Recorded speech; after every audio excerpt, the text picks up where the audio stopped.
And welcome to another Conversational Pace episode. We have the Nike Zegama 2 here today. Finn actually does not have the shoe with him. I think that's kind of a cool story. Finn, why don't you have the shoe with you? So I used this shoe for the vast majority of the 2024 Cocodona 250. And actually, the reason why it wasn't the entirety of the race we'll probably get into when we're talking about the fit and the ride of the shoe, because I think I would have used it for the entirety if a particular thing didn't happen. But yeah, I don't think many people do 200s, and a lot of people also don't use the same shoe for the majority of it. And I figured that our friends at Nike would want to see sort of what the shoe looked like and maybe dissect it. And so I'm always, I'm an organ donor on my driver's license, and I figured I should also be a shoe donor, post race. Yeah, dude. The the Cocodona, Shoe Dona. Nike appreciate. Also, I just thought that was really cool that Nike was totally up for like wanting the shoe back to see how it did. They wanted to test the foam, see the durability, what it was like after 200 miles of like pretty continuous running. So that way they can innovate and build off of Yeah. it. I don't know. I love that. I love seeing brands like heavily invested in even just a one-off sort of thing like this. I'm waiting for the first shoe from any brand. It could be Nike, it could be anyone else that names something after Cocodona. And I actually, hot take, maybe not a hot take. This shoe is more Cocodona than Zegama. Oh, that's not a hot take at all. I mean, I think the Nike developers we were chatting about that because, like, you're not the first person to like Sarah Osazuski wore this Zagama 2 prototype for a Right. lot of last year's Cocodona, and we were saying, we're like, "Dude, I think this is now the Nike Cocodona, not the Nike Zagama anymore." I just thought that was cool. Cool to see the brand wanting to, take a look at their used products to see how they can make them better.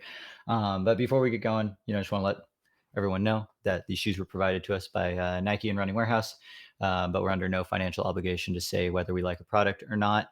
No one will get to preview or watch this shoe review before it gets published to YouTube.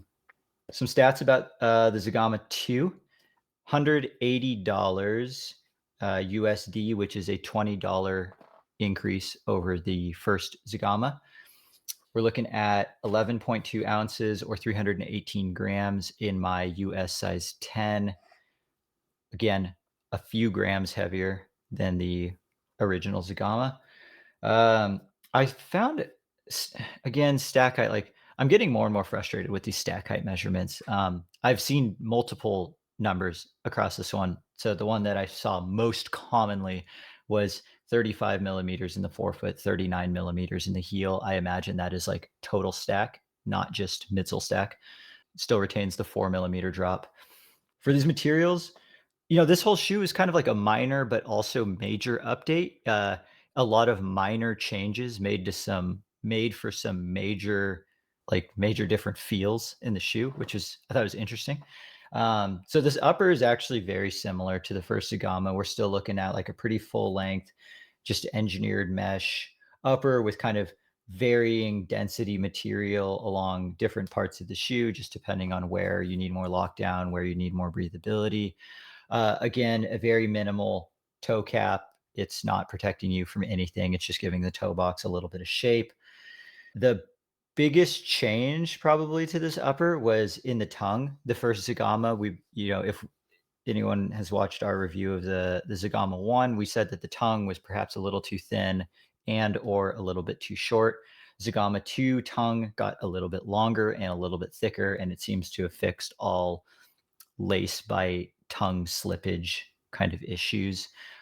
It's still gusseted into the midfoot, and it's still a ghillie style lacing system, but instead of like the upper turning into the laces, there's this like additional like thicker, almost vinyl piece. It's got like a little bit of cowboy fringe on it. I don't know if that's just a little like maybe a little Cocodona flair because we're going through like cowboy country in Arizona. Maybe that's what they meant. Yeah, so we can see the fringe on this inside. Yeah. Um, Maybe they did it because this vinyl material is just a little bit more durable than their mesh. Who knows? All I know is I don't know, it didn't make it worse. I'm not sure if it made it better because I'm not sure if it needed to be improved over the first one. But that's just another difference.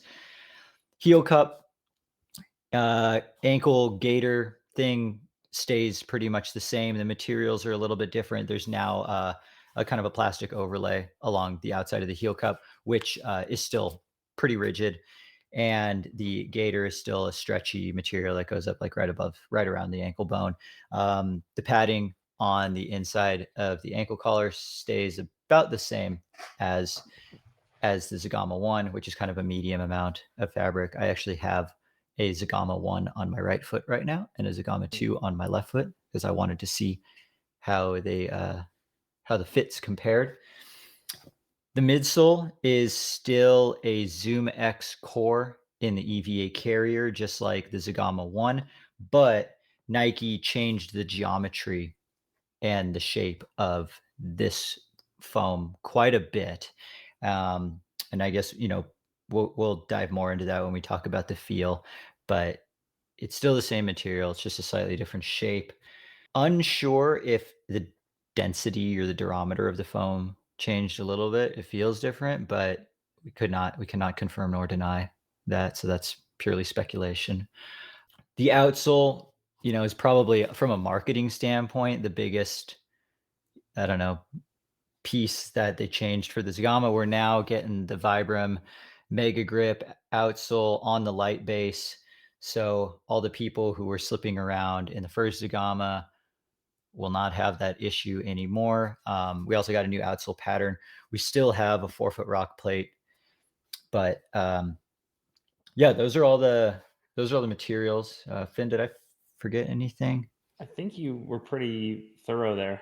Yeah, I think that was everything. I don't know if we forgot anything. We'll bring it up. This will be a fun segment. Finn, what kind of testing mileage did you put in the shoe? I put, and again, this is a slight guess because my memory is a little fuzzy at Cocodona. I know I went over 215 miles in the shoe.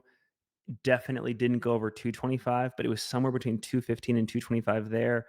And then I did 2 shakeout runs in it. So I think I did total about 225 in the shoe. I don't know the exact total at Cocodona though. Yeah, I mean over 200 miles. That's a nice ballpark number. And was this wait? Shoot, I wish I could go back and look. Was this more than the Solomon Genesis for you? So I think it was right in the same ballpark as the Genesis and then a Okay, little bit under for the Speedland GS Tam. okay, and So I then think it's like 2nd or 3rd place all time for me. yeah, okay, and then for the Genesis was like a conversational pace testing record. We actually blew this one out of the water. So and I'm gonna count it because so this particular pair that I put 55 miles on in just under 9 hours of running and about 10,500 feet of elevation gain, but I participated in 2 wear tests for Nike on this shoe, and I'm now learning that I was testing pretty much final versions of it, like, they were probably, like, 95% Yeah. what they are now. And I put 200 plus miles on each of those. So like in total, I've run like 450 plus miles in the Zegama 2 model across 3 different shoes. I think that counts towards a conversational pace shoe review, even if it's Totally. not just in one shoe. So I did Totally. over 200 miles in 2 of them, and then I've got 55 miles in this pair. So cumulatively, we've got like 700 miles of Zegama 2 running. That's pretty good. That's pretty good for a review. Um, for this particular pair, it was all mostly dry, dusty single track as it's finally starting to warm up here in Ashland. Um, It is much and it is honest work. you know, it's it's all we can do. It's all we can do. So what did you think of the fit, the upper sizing, etcetera, all the stuff above the midsole? I'm also without the V1, so, one of the cool things as we do more of these reviews, we start to be around for multiple versions to discuss, and I also don't have the V1 on hand, but I was telling you offline, I remember the upper of V1 being slightly less flexible, slightly less malleable, and this one I think just is. The upper material is pretty plush on this shoe, like, it feels generally more on the comfort side in terms of an Mhm. upper than the performance side. That tongue, it's pretty thick, but also plush, pretty well padded. I think if anybody had complaints about the upper in this shoe, it's just that like there's a lot of weight there, and if they were looking to shave weight, you might look to some of the materials here, like, in addition to that sort of single layer engineered mesh layer you were talking about, you've got um, that liner that's kinda thicker built in as well, but, Mhm. pretty good security. I like the built-in gator at Cocodona. Desert conditions did a pretty good job of keeping debris out for me. We've, like, reviewed the Kiger in the past, the Wild Horse, the Ultrafly. Like, I would say compared to most historic Nike models, it's wider in the forefoot, but it's not like ultra or topo or like foot shape wide. And I would also say like the overall volume is lower. Like, I think Mhm. people with, yeah, like more volume in their feet towards the front, like they're going to want more vertical space there.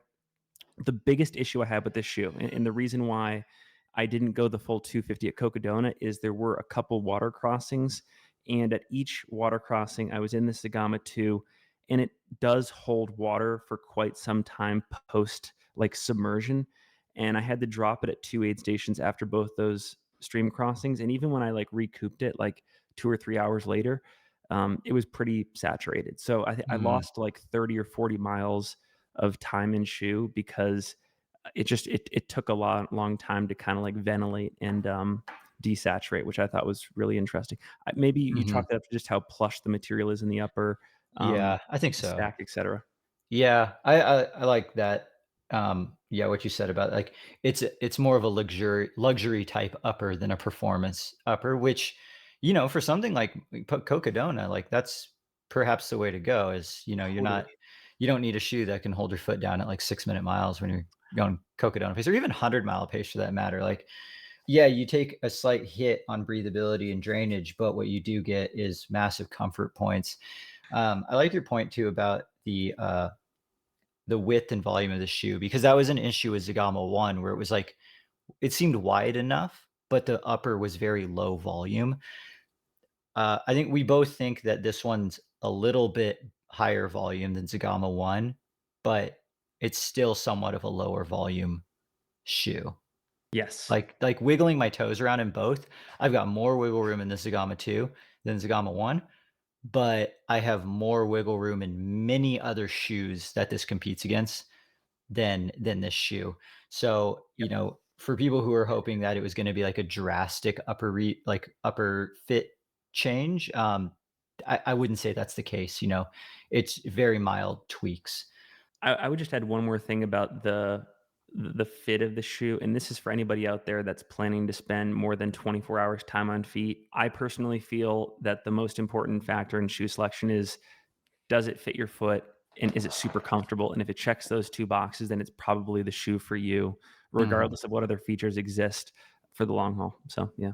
Yeah, I agree, and this was one of those shoes that I thought was just, like, very comfortable from an upper standpoint, especially because they fixed this tongue.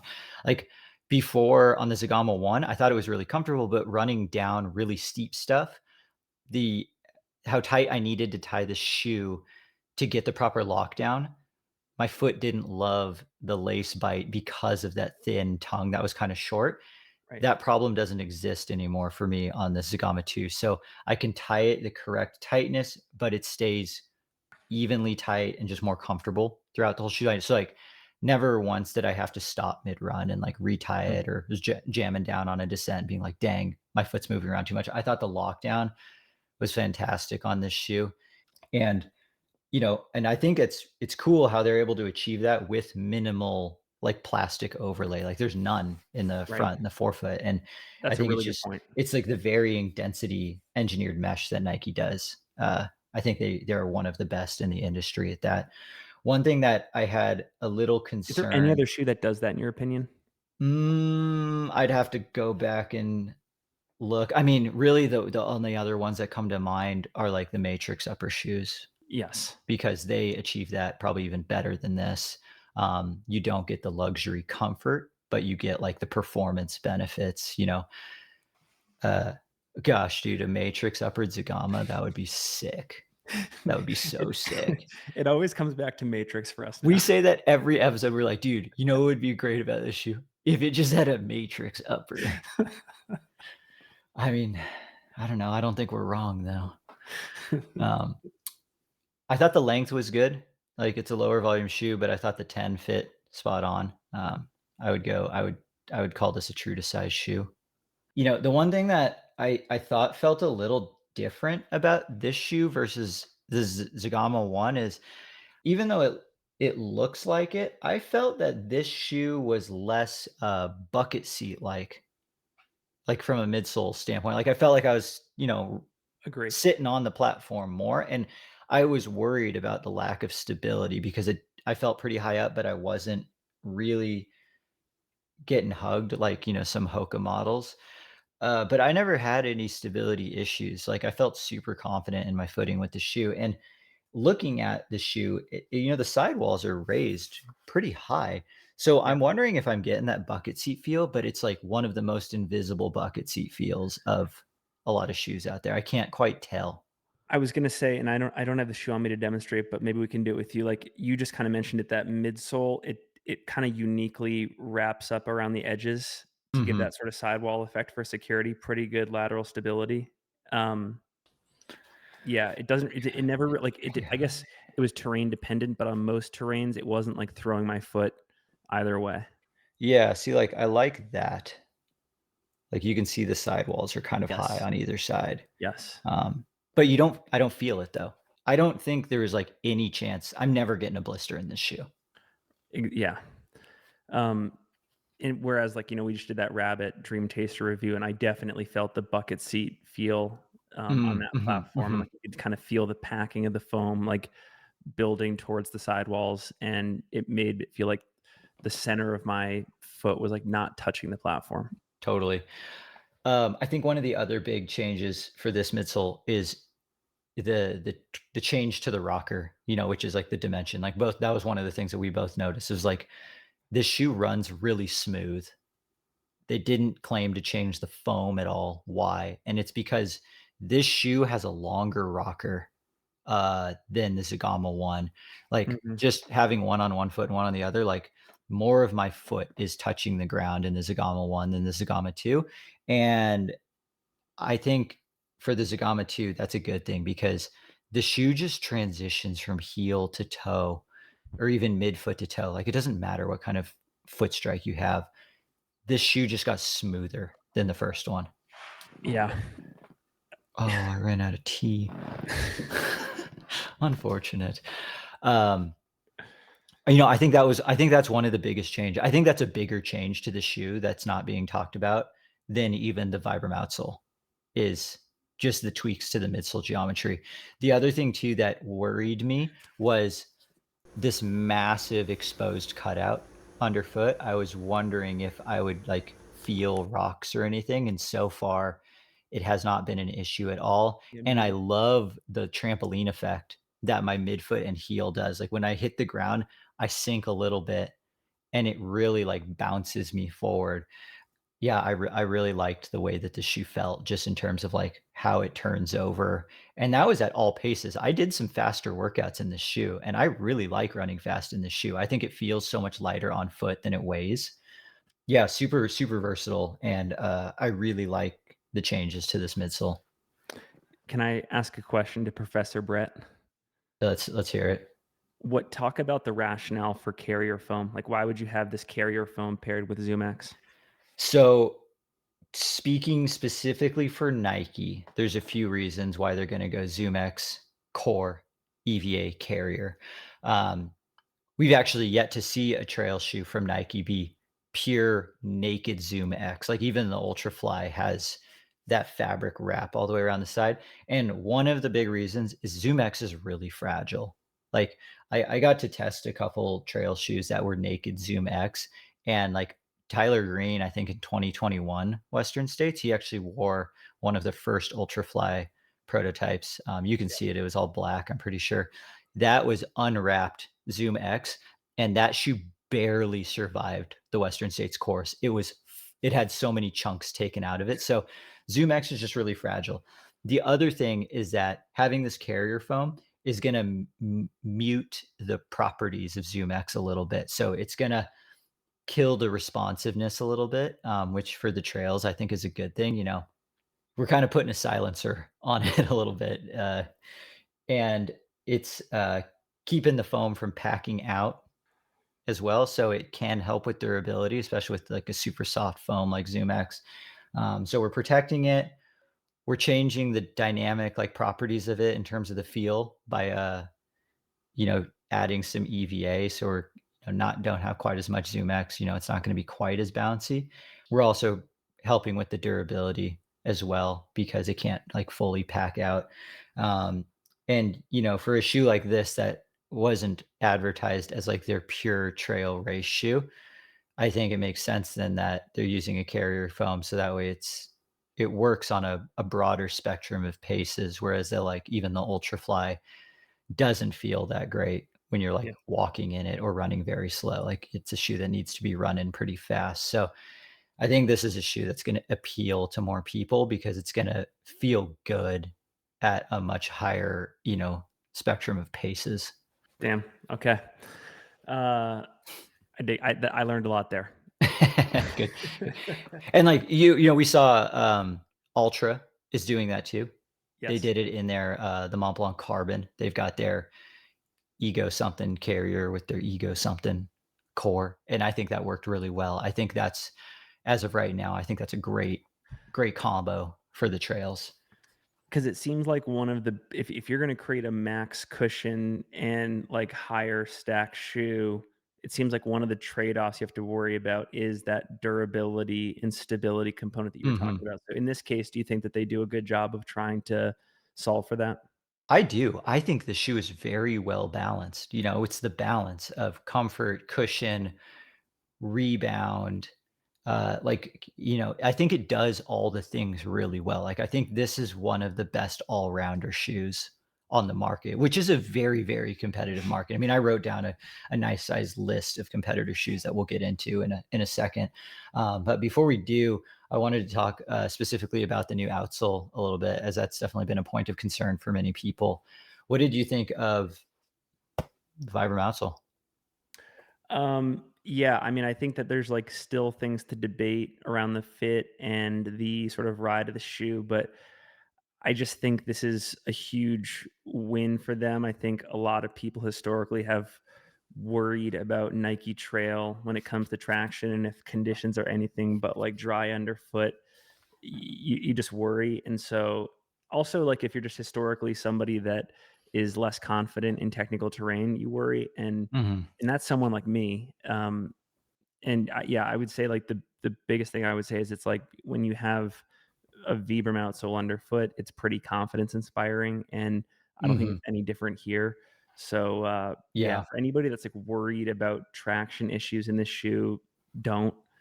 Um, You don't have to worry anymore. like, we were just talking that you could debate whether or not the upper is sort of like a comfort, fit or like a performance fit. It's definitely a comfort fit, but, like, here, Mhm. this is, like, undoubtedly a performance outsole for trails. So, um, Mhm. yeah, this shoe, the various elements of it, are they kinda stand alone, they're unique, and yeah, this is definitely a performance outsole. Yeah. It's also gonna hold up a lot better than the first one because these lugs they're bigger and flatter, Yeah, more surface area touching the ground. Great door to trail shoe. You yeah, know, I would argue it's as good or better of a door to trail shoe than the Pegasus Trail. yeah, 'Cause, like, that's what Nike advertises as their, like, door to trail shoe. I think this can do it just as well. So, like, if you want a door to trail shoe that's just more cushion than the Pegasus, just get a Zegama too. I did some road runs in this shoe. Totally fine. Like, you could just use this as a road shoe if you wanted to, and it would be just fine. yeah. Um, I did have one, like, I guess kinda moving into, like, durability. We've been kinda talking lately about, like, 1, is it a durable shoe, yes or no? 2, what part of the shoe is is dying first? Did you have a spot of the shoe, Finn, where you thought, like, one spot was wearing out quicker than anything else? I actually don't. I don't know. I don't feel confident saying what I think it's going to be.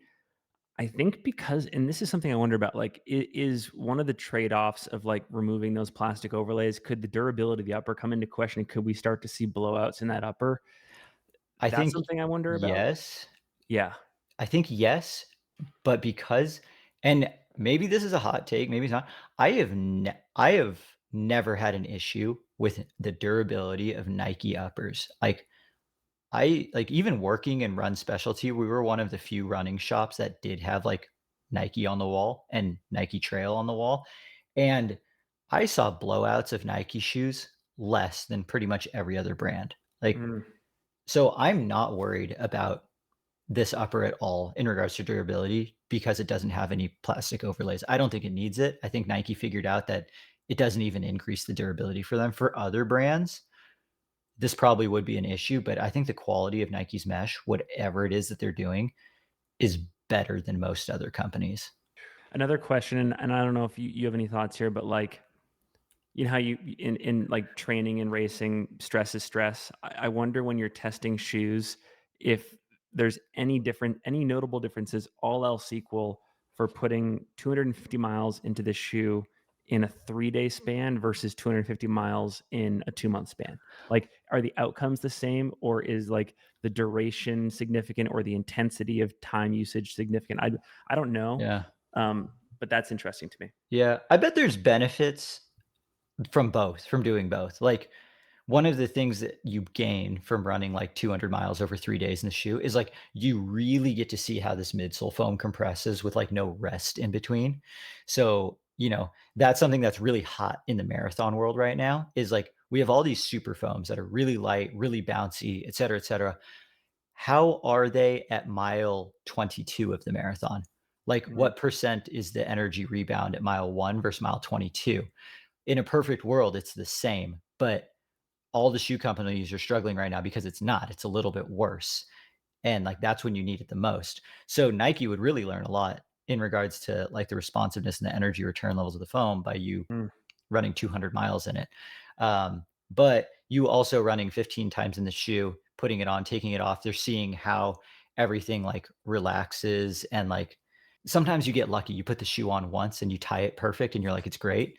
But there's durability, concerns that can happen with just like tying and untying the shoe over and over again, right. slipping it on and off. So there's things you would learn from doing lots of shorter runs. So, I think in like a proper wear testing pool, you would ideally have people that can do both. One spot for me that I think will wear out on the shoe over anywhere else is the heel lugs on the lateral side. It's just one row of the same width. It's the same size lug all the way around the shoe, and it's just one row of that. And for me, the way that I just scuff my heel a little bit on that lateral side, I'm definitely gonna wear down these lugs well before the forefoot. Like it won't wear down equally. And I think if these lugs were just like 1 or 2 millimeters wider and just a smidge bigger, Mm, that would increase the durability hugely. I mean, like you could even make the medial side ones smaller because you just don't apply that much pressure there, or at least I don't. So I would have loved to see these lateral side lugs just a little bit bigger because there's only like four. Whereas on the front we have 900 lugs. It's hard to. I'll be able to use better lighting to make it show, but I think that this shoe could have actually gone with a few less lugs in the forefoot mm, just for the sake of weight savings. And I don't think it would be that big of a hit on durability because there's a lot of big lugs in the forefoot. So yeah. I think that's the one spot of the shoe where the balance is thrown off slightly. Gosh, that's like probably my biggest complaint of the shoe. And that's pretty minor. Even still, like I know that these lugs, I'm still going to get, 400 miles pretty easily out of them before they're flat, maybe even 500. The midsole foam is fantastic. Like both times when I put 200 miles on the shoe, it felt fine by 200 miles. I'm like, dude, it's nowhere close to dying. I mean, it sounded like you had the same feelings even after like 200 continuous miles. Yeah. So I think from a durability standpoint, it is pretty great. I think it can be a little bit better, but it's pretty great. Now, durability and the price. We're looking at $180. So that was a $20 increase over Zegama 1. Just for, I listed a couple competitor shoes. Let me know if there's any other like big ones that you were thinking Sure. of that I forgot. But Hoka Speed Goat 5, we're looking $155. Speed Goat's a little softer. And this is all totally my opinion. Yep. Speedgoat's a little softer, a little worse lockdown. It's cheaper, no rock plate. Solomon Ultra Glide 2, $150. So we're looking $30 less.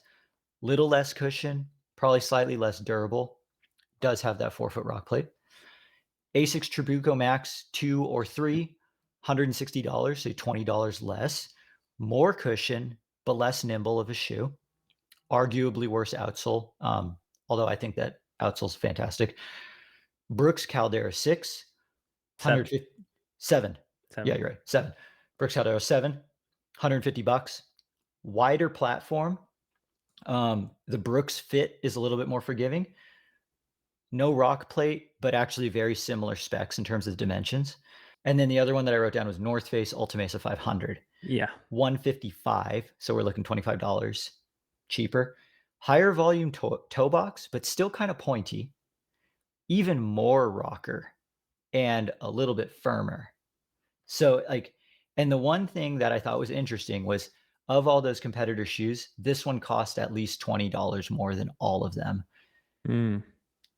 Finn, do you think that's a problem or is this shoe worth 180? I think in the way you framed it, it is a problem.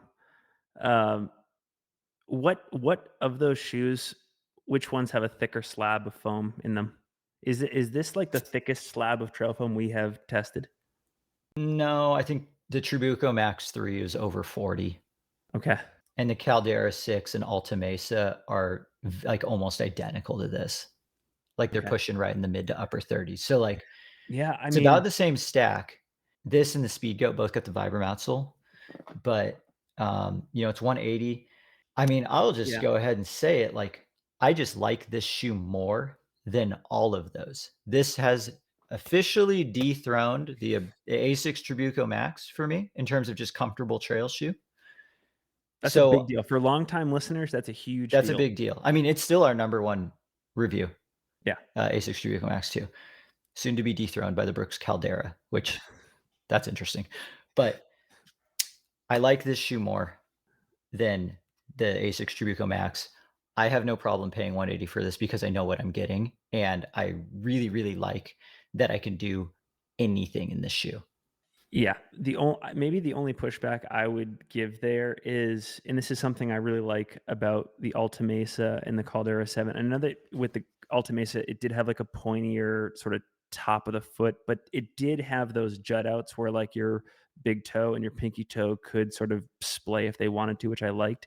I Mhm, feel like when you are in that like max cushion category and it's like a higher stack shoe, you need to go wider at the base throughout. And I feel like, and again, this was just my experience at Cocodona, but I felt like there was sort of a narrowing of that platform from the midfoot onward mhm, that can create stability issues. For me, the biggest issue was when the terrain was more like uneven underfoot. I think the carrier foam helped a lot, but I definitely had to be more like present in terms of like foot placements and whatnot. So, um, yeah, like that was something that I felt like the Alta Mesa and the Caldera 7 solved for pretty well. I will agree that like the overall fit of the shoe I'm in love with, and like that mhm, plush feeling from the materials over the top of the foot, that's probably the biggest reason why, not the it was almost equally as compelling as like that seemingly unlimited cushion underfoot that I kept the shoe on for 220 miles. It was incredible. mhm. But, yeah, like, the only issue I would have that would make me choose some of those other shoes in the lineup is just, like, overall stability. If it Yeah, was so problematic that I needed to change over. totally, yeah. Yeah, I mean, while I definitely would pay 180 for this shoe, and that's the thing, I think it's $20 better than the Zegama 1. The problem is the Zegama 1 probably should have started out at 140, and then this should have bumped up to 160 instead of 160 to 180. Yeah. But I guess that's not really here nor there anymore. But I would pay 180 for the shoe because I think it's just supremely comfortable and it checks all the boxes for me. And it's definitely a shoe that I'm going to find myself running in. Like this might be maybe this is the one where I do the extended durability test on. As of right now, this is the one that I would probably throw on and keep running. And for that reason, I think this is one of the best trail shoes that Nike has ever made. And it's interesting because I started writing a list of my favorite Nike trail shoes ever. They are all second generation Nike trail shoes. So, in no particular order, my favorite Nike trail shoes of all time, Nike Wild Horse 2, which Zach Miller will agree with me on that. That's one of the greatest Nike trail shoes of all time. Almost nobody wore it. Nike Wild Horse 2, Nike Pegasus Trail 2, and now Nike Zegama 2. I have high Wow. hopes. I have high hopes for Nike Ultrafly 2 then, because second generation Nike trail shoes have been some of my favorite of all time. Can we tease that out? Is that in the hopper for anytime soon? No, Okay. no, it's not. Um, no, that's all I can. I mean, I don't know anything about Ultrafly 2. I mean, of course, there's going to be one at some point because there's an Ultrafly 1 right now, and there's been pictures starting to go around of some of the Nike athletes wearing what appears to be an Ultrafly 2. So there's definitely one at some point, but stay tuned. If you want to try the Nike Zegama 2 and your local run specialty shop doesn't carry it, feel free to use our link in the notes below to purchase this shoe from our friends at Running Warehouse. Purchase helps support the channel, allows us to keep our mileage high so we can keep pumping out regular reviews like this. Final thoughts, Finn? Well, we know my answer, so we shouldn't even ask me, but would you race in it? Yeah, I would. Okay. This I would run like most 100 milers in the shoe. You know, I have full confidence. Oh, actually, that's one thing we forgot. Okay, we'll add it in right now because this is Brett's hot take. If I'm a Nike trail athlete and I'm running Western States, this is my shoe lineup. And you thought this was funny, but I'm dead serious. I am dead serious. I Where's am the camera? Where's wearing the camera? yeah, I am dead serious. I am wearing Nike Zegama 2 from the start of Western States to Forest Hill, and then from Forest Hill to the finish, I am putting on the Nike Alphafly 3. There's the big brain move. Alphafly 3 can handle the trails from Forest Hill to the finish. I have run trails in Alphafly 3, and it's not as bad as you might think. There you go. Comment below if Brett is on to, if he's on to something or if he's crazy. All right. Well, thanks, Finn. I'll see you in the next shoe review.